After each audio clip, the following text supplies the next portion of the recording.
Assalamualaikum warahmatullahi wabarakatuh. Waalaikumsalam warahmatullahi wabarakatuh.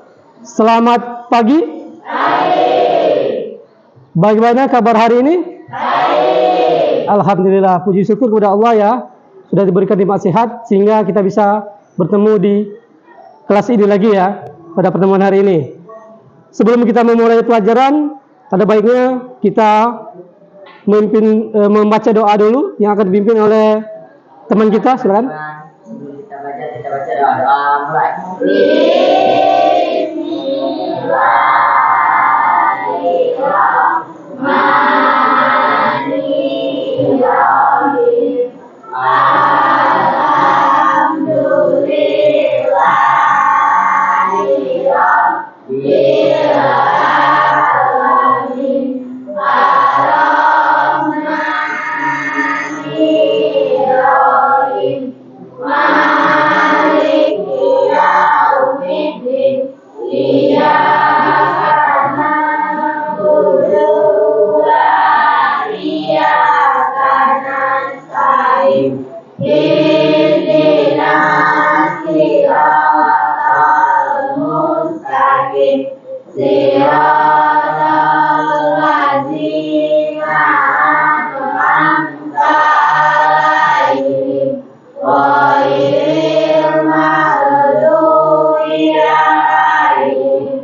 Baik, di layar ini Bapak menampilkan sebuah data, yaitu data siswa ya. Ada nama, ada nomor induk, ada tempat lahir, dan ada nama ayah dan ibu. Menjadi pertanyaan, apa itu data? Terlihat, silakan.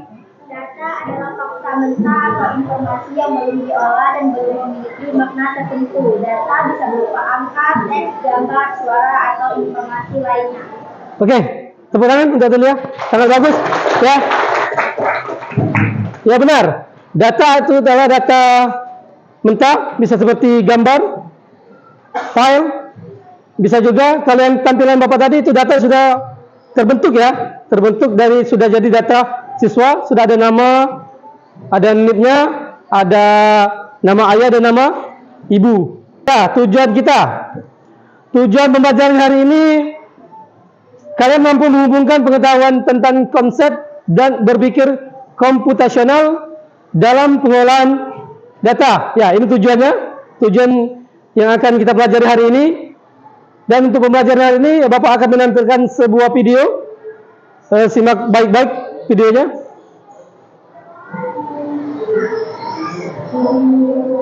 Assalamualaikum warahmatullahi wabarakatuh. Selamat berjumpa kembali anak-anak. Semoga hari ini dan hari-hari berikutnya kita selalu dalam keadaan sehat walafiat. Dan bagi kawan-kawan kita yang hari ini telah sakit, semoga segera disembuhkan Allah Subhanahu wa Ta'ala. Anak-anak, pada berpikir komputasional, kali ini kita akan membahas tentang konsep dasar berpikir komputasional.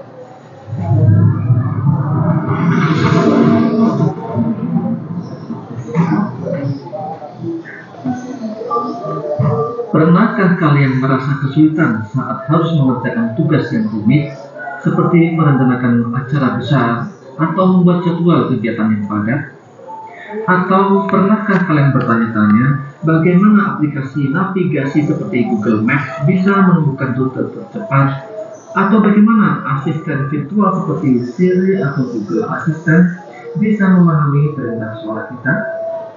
Semua hal tersebut, mulai dari penyederhanaan masalah sehari-hari hingga teknologi canggih yang kita gunakan, melibatkan satu hal penting, berpikir komputasional. Ini adalah cara berpikir untuk memecahkan masalah besar dengan membaginya menjadi masalah-masalah kecil yang lebih mudah dikelola, menemukan pola, menyusun langkah-langkah yang jelas, dan menyamaratakan solusi. Mari kita pelajari bersama, karena berpikir komputasional bukan hanya untuk ahli komputer, tapi untuk kita semua. Bagaimana cara kalian mengurai atau membagi masalah besar menjadi bagian-bagian yang lebih kecil saat menghadapi tugas yang kompleks? Pernahkah kalian menyadari bahwa banyak masalah memiliki pola atau ciri-ciri yang mirip? Apa contohnya dalam kehidupan sehari-hari? Menurut kalian, mengapa penting untuk menyusun langkah-langkah yang terperinci saat ingin menyelesaikan suatu tugas, misalnya saat ingin memasak? Setelah mempelajari materi ini, peserta didik ini akan mampu 1. Memahami definisi dan pentingnya berpikir komputasional dalam pemecahan masalah. 2. Mengidentifikasi dan menjelaskan 4 pilar utama dari berpikir komputasional, yaitu dekomposisi, pengenalan pola, abstraksi, dan algoritma. 3. Menerapkan konsep berpikir komputasional untuk menganalisis dan memecahkan masalah sederhana dalam kehidupan sehari-hari.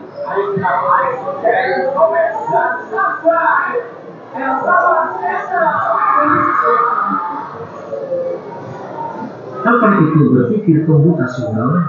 Berpikir komputasional atau computational thinking adalah sebuah metode atau cara berpikir yang digunakan untuk memecahkan masalah, baik oleh manusia maupun komputer.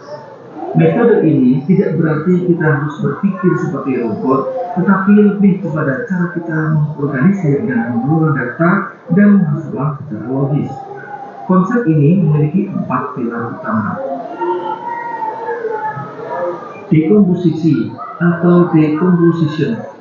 Dekomposisi adalah proses memecah atau membagi suatu masalah yang kompleks dan besar menjadi bagian-bagian yang lebih kecil dan lebih mudah dikelola. Analogi paling sederhananya adalah saat kita ingin membuat kue. Kita tidak langsung membuat kue itu, melainkan membaginya menjadi langkah-langkah kecil. Menyiapkan bahan, mengaduk adonan, memanggang, lalu menghias. Masing-masing langkah kecil tersebut lebih mudah untuk dikerjakan. Contoh dalam kehidupan sehari-hari, masalah merencanakan libur sekolah, dekomposisi, menentukan tujuan liburan, menyusun anggaran, mencari transportasi, mencari akomodasi, membuat jadwal kegiatan. Pengenalan pola atau pattern recognition. Pengenalan pola adalah kemampuan untuk mengerti dan mengidentifikasi kesamaan, pola, atau tren dalam suatu masalah atau data. Dengan mengenal pola, kita bisa menemukan solusi yang sudah pernah berhasil sebelumnya untuk diterapkan pada masalah yang mirip. Contoh dalam kehidupan sehari-hari, masalah mengerjakan soal matematika. Pengenalan pola, saat kita menemukan soal matematika dengan jenis yang sama, misalnya soal persamaan linear, kita bisa langsung menerapkan rumus yang sudah kita pelajari sebelumnya. Kita tidak perlu mencari cara baru dari awal. Abstraksi atau abstraction. Abstraksi adalah proses menyaring informasi yang tidak relevan atau tidak penting dari suatu masalah. Fokus utama kita adalah pada detail yang paling krusial. Dengan abstraksi, kita bisa menyederhanakan masalah yang rumit tanpa kehilangan inti dari masalah itu sendiri. Contoh dalam kehidupan sehari-hari, masalah menggunakan peta untuk bepergian. Abstraksi, peta jalan adalah bentuk abstraksi. Peta menghilangkan banyak detail yang tidak relevan, seperti warna bangunan atau jenis pohon di pinggir jalan, dan hanya menampilkan informasi penting seperti jalan, lokasi, dan arah. Algoritma atau algoritma. Algoritma adalah serangkaian instruksi atau langkah-langkah yang terperinci dan berurutan untuk menyelesaikan suatu masalah. Dalam berpikir komputasional, setelah masalah dipecah, polanya dikenali, dan detail yang tidak relevan dibuang, kita perlu membuat rencana langkah demi langkah untuk menyelesaikannya. Contoh dalam kehidupan sehari-hari, masalah cara membuat mie instan. Algoritma 1. Rebus air hingga mendidih. 2. Masukkan mie ke dalam air mendidih. 3. Tunggu selama 3 menit. 4. Angkat mie dan tiriskan airnya. 5. Siapkan bumbu di mangkuk. 6. Tuangkan mie ke mangkuk dan aduk hingga merata. 7. Mie instan siap disantap. Keempat pilar ini bekerja sama dan berulang secara terus-menerus. Dengan menguasai konsep ini, kalian akan lebih siap dalam menghadapi tantangan baik di dunia coding, teknologi, maupun dalam kehidupan sehari-hari. Berpikir komputasional adalah metode yang kita gunakan, sedangkan coding adalah alat untuk mengimplementasikan solusi dari cara berpikir tersebut. Anak-anak, untuk video kali ini cukup sampai di sini dulu. Selamat belajar, selamat beraktivitas, semoga kalian sukses.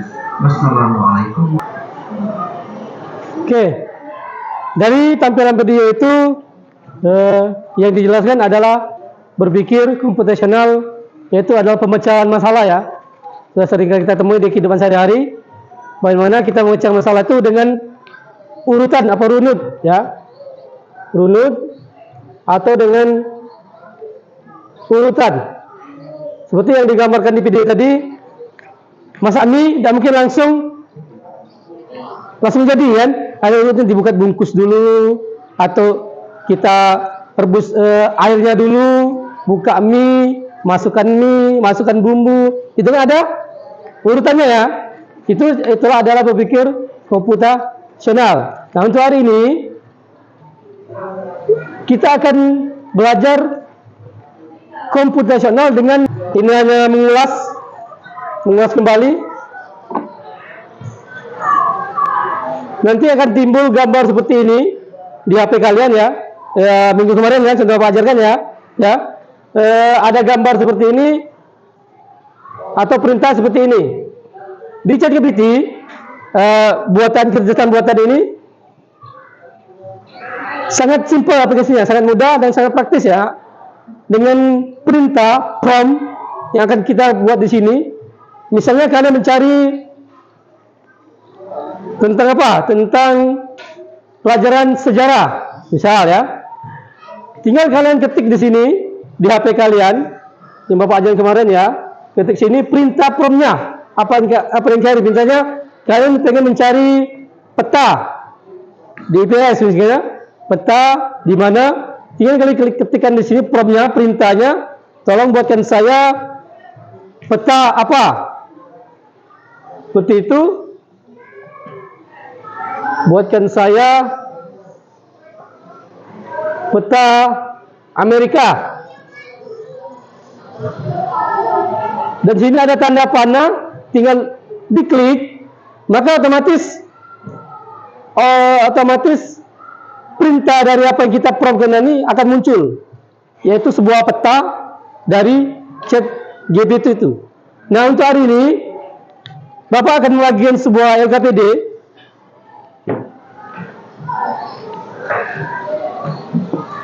dan kalian mengerjakan dengan teman sebangku kalian ya. Di sini Bapak membagikan sebuah data mentah yang diucapkan tadi. Data mentahnya adalah nama dan minuman favorit. Nah, di sini saya minta kalian mengetahui minuman favorit siswa di kantin dengan surveinya 20 siswa di sini ya. Ini teman-temannya.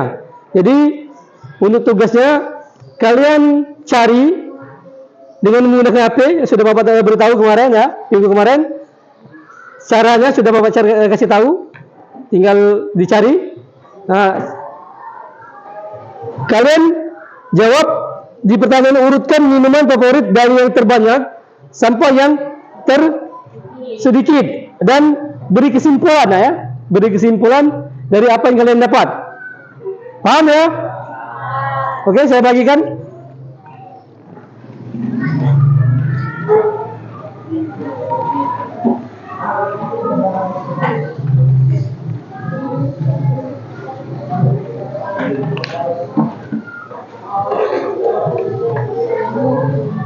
Oke,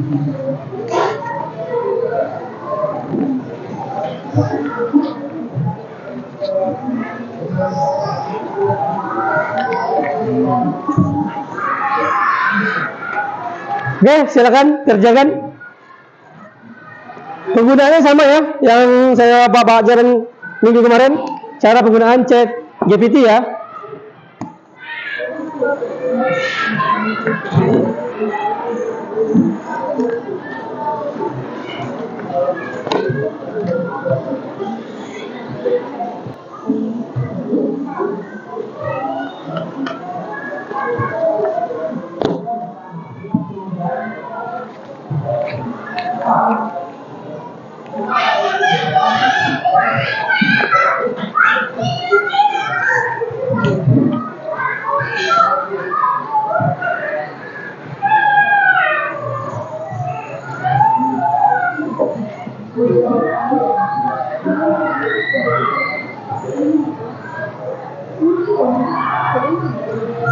Ya.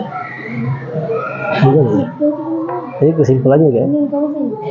Kesimpulannya tulis dengan jumlah yang tadi kan, yang terbanyak dengan terdikit, diurutkan kan?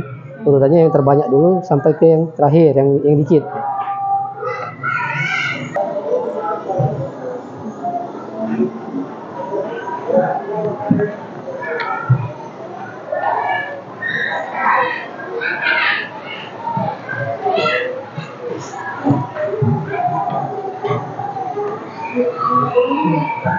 Simpel sudah. Yang ini kesimpulannya nak?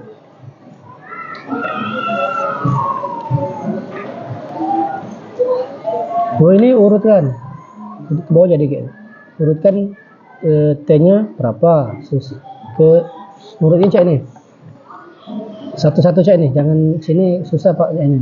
Misalnya T-nya 5 siswa jadi kan, susunya 5 siswa, yang paling besar ke kecil ya.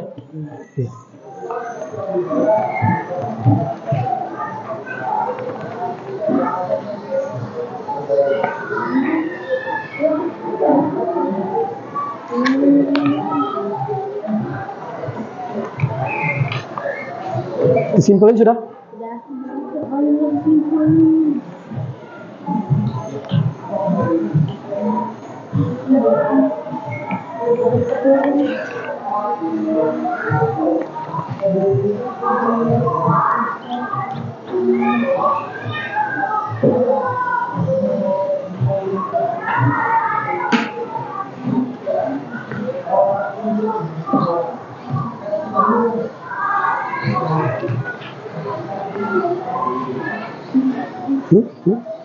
Sudah.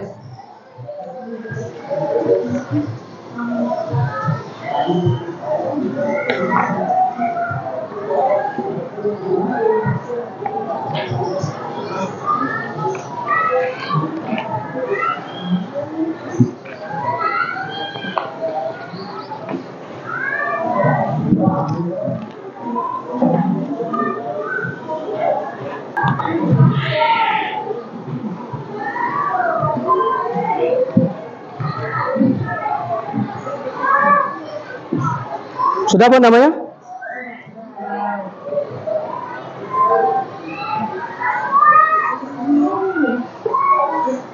Ya.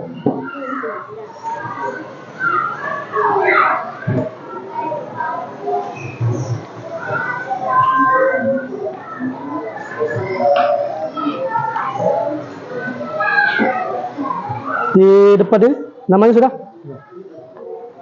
Sudah ya? Ya.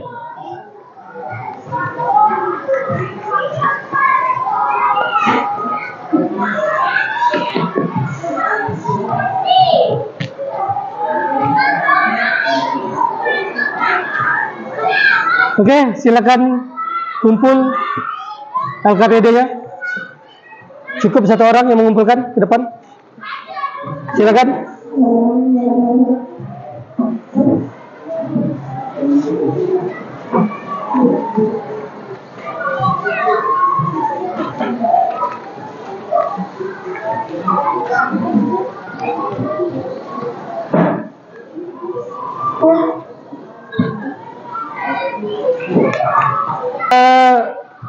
Bapak minta satu kesimpulan dari salah satu siswa ya.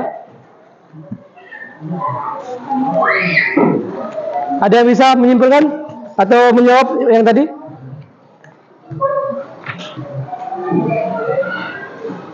Ya, silakan nak. Apa jadi jawabannya? Urutan minuman favorit yang terbanyak yang kalian kerjakan?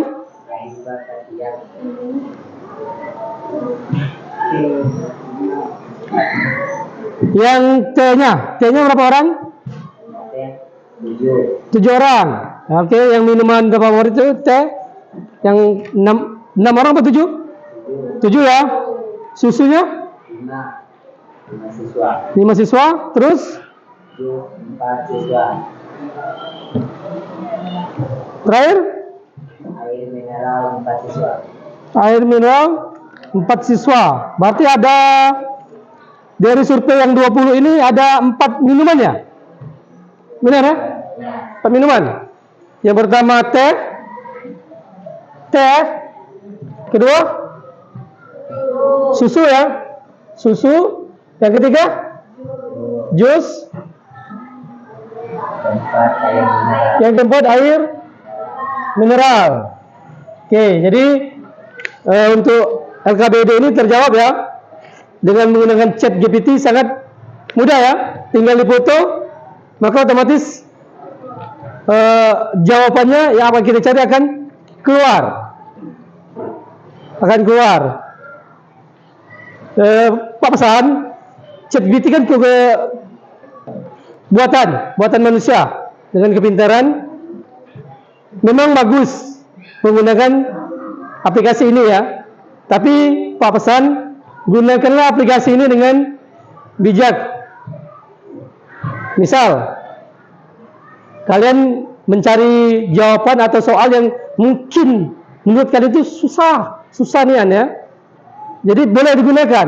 Tapi kalau misalnya sering digunakan keseringan, nantinya Pak takut kalian jadi orang yang malas untuk berpikir. Ya, jadi gunakan sebagus mungkin aplikasi ini, sebisa mungkin untuk membantu. Oh, ingat kata-kata itu membantu ya, untuk membantu pekerjaan sekolah kalian, entah itu PR, entah itu tugas dari guru.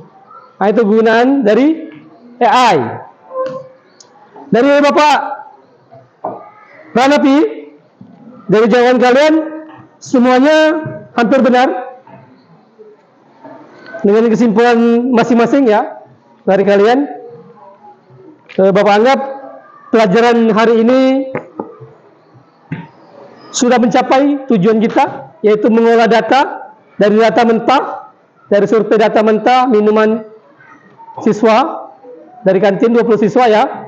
Jadi yang terdapatnya ada T-nya ada 7 tadi ya, susunya ada 5, jusnya ada 4 dan air minum ada 4. Jadi yang paling terbanyak itu adalah T yang sedikit dibeli oleh siswa, itu air mineral ya. Untuk menutup, Bapak akan menampilkan sebuah refleksi untuk pelajaran hari ini ya.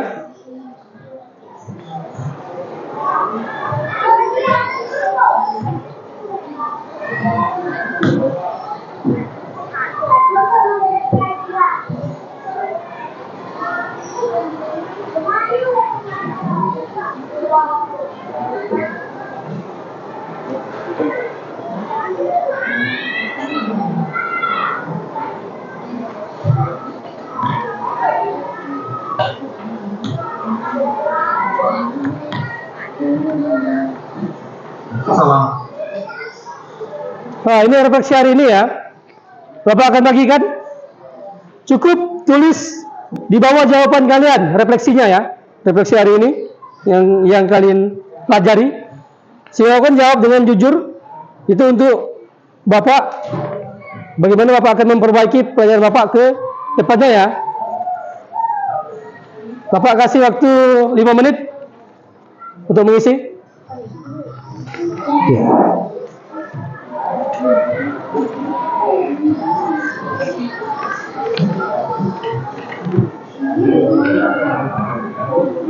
Silakan, ini pertanyaannya. Silakan jawab sejujur-jujurnya. Bagaimana data digunakan dalam pekerjaan buatan? Nah, itu ekspresi kalian. Jawab semampu kalian. Terus yang kedua, apa yang kamu dapat pelajari dari kegiatan hari ini? Apa yang kalian dapat? Entah itu tentang AI atau tentang pengolahan datanya ya, dengan simpel atau mudah itu bisa kalian ekspresikan di refleksi hari ini. Silakan dijawab.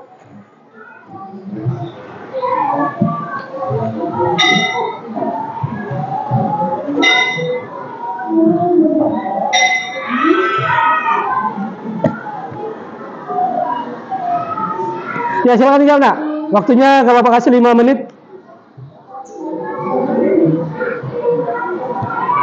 Dua pertanyaan.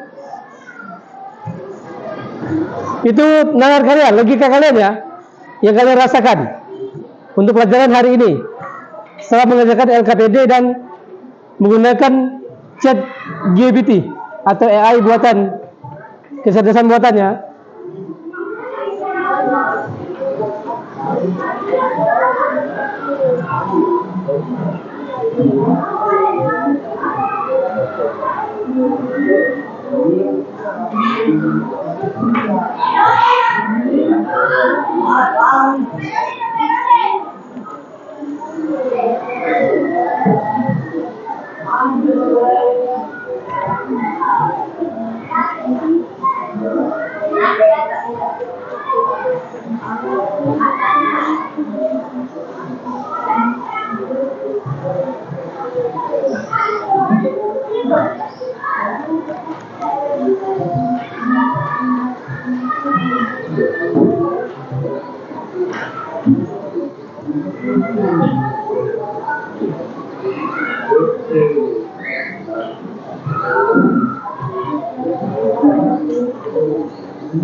Ini tentang nomor 2 itu tentang perasaan kalian ya. Bagaimana rasa kalian mempelajari hari ini? Entah itu senang, sedih, atau apa pasrah. Itu tidak ada akan mengurangi nilai kalian. Tidak akan. Karena ini refleksi untuk Bapak ya. Untuk Bapak ke depannya, untuk memperbaiki pelajaran ke depannya. Sejujur-jujurnya ya, jawab refleksinya.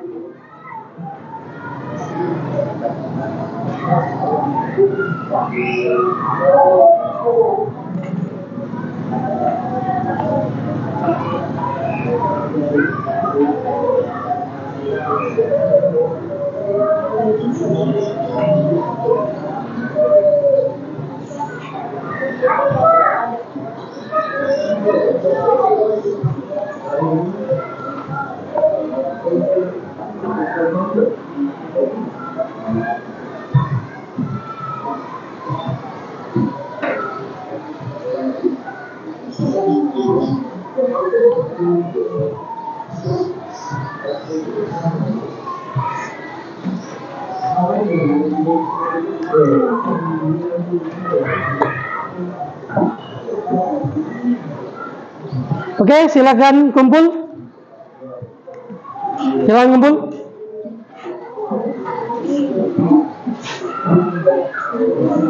Ya, silakan kumpul.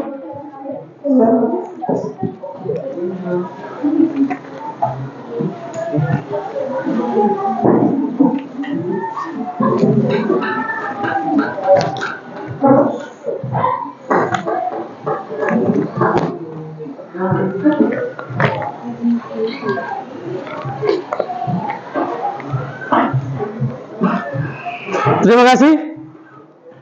Kalian sudah mengisi refleksi, sudah mengerjakan LPD dengan sangat baik hari ini ya. Untuk pelajaran minggu depan masih kita di BK, masih di BK modulnya, modul 1-nya masih di BK ya. Bapak Hari, pelajaran hari ini dengan melepas hamdalah. Alhamdulillahirabbil alamin. Wassalamualaikum warahmatullahi wabarakatuh.